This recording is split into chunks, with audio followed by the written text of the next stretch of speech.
नशे की लत से सिर्फ तन, मन और धन की ही हानि नहीं होती, बल्कि इसका असर परिवार, समाज और देश पर भी होता है। नशे के व्यापार से होने वाली काली कमाई से देश विरोधी ताकतें और मजबूत होती है। कि नारकोटिक्स ट्रेड को एंटी सोशल एलिमेंट्स,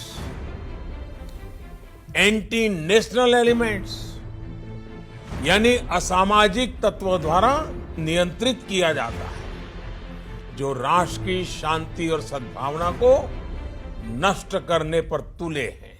नशे के चंगुल में फंसे युवाओं को निकालने के लिए प्रधानमंत्री नरेंद्र मोदी ने नशा मुक्त भारत का आह्वान किया है।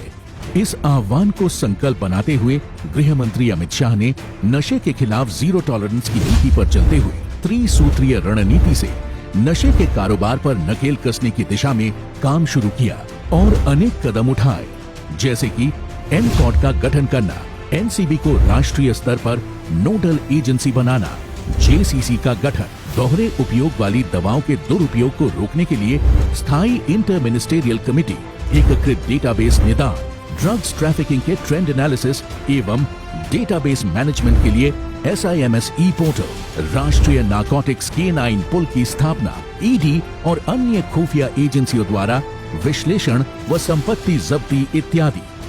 जो ड्रग के कारोबारी है, जो व्यापारी है, इसके सामने रूथलेस अप्रोच के साथ कड़ी से कड़ी कार्रवाई करते हुए हमने नहीं रुकना चाहिए। अगर ये करते हैं तभी जाकर इस लड़ाई को गति मिलेगी और लोग इस लड़ाई में आने से पहले अपने आप को 1000 बार सोचेंगे। वर्ष 2006 से 2013 और 2014 से जून 2023 के बीच नारकोटिक अपराधियों की गिरफ्तारियों में 321%, कुल दर्ज मामलों में 199% और ड्रग सीजर में 2 गुने से भी ज्यादा की बढ़ोतरी हुई है। इसी नीति के तहत दूरस्थ पहाड़ी क्षेत्रों में अफीम और गांजे की अवैध खेती पर रोकथाम के लिए ड्रोन, सैटेलाइट और अन्य आधुनिक तकनीकों का इस्तेमाल कर एरिया मैपिंग के निर्देश दिए गए हैं। अवैध खेती की पहचान के लिए एनसीबी बिसाग एन की सहायता से वेब पोर्टल और मोबाइल ऐप भी विकसित कर रहा है। वर्ष 2020 से 2023 के बीच एनसीबी व अन्य एजेंसियों ने 35,592 एकड़ अफीम और 82,691 एकड़ गांजे की खेती को नष्ट किया है। पकड़े गए ड्रग्स का दोबारा उपयोग में आना भी एक बड़ी समस्या थी।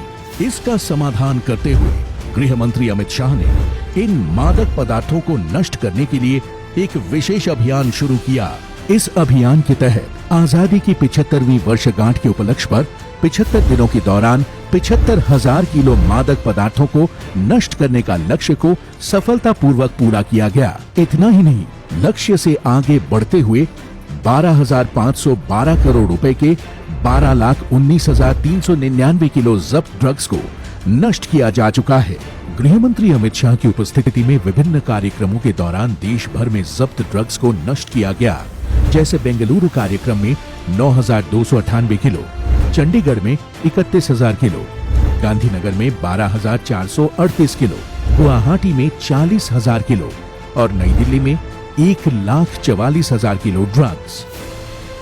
ये गृह मंत्री अमित शाह के कुशल, समर्पित और दूरदर्शी नेतृत्व का ही परिणाम है कि नया भारत नशीले पदार्थ और उनके कारोबारियों को धरपकड़ और पकड़े गए ड्रग्स को नष्ट करने के नए रिकॉर्ड व कीर्तिमान बना रहा है।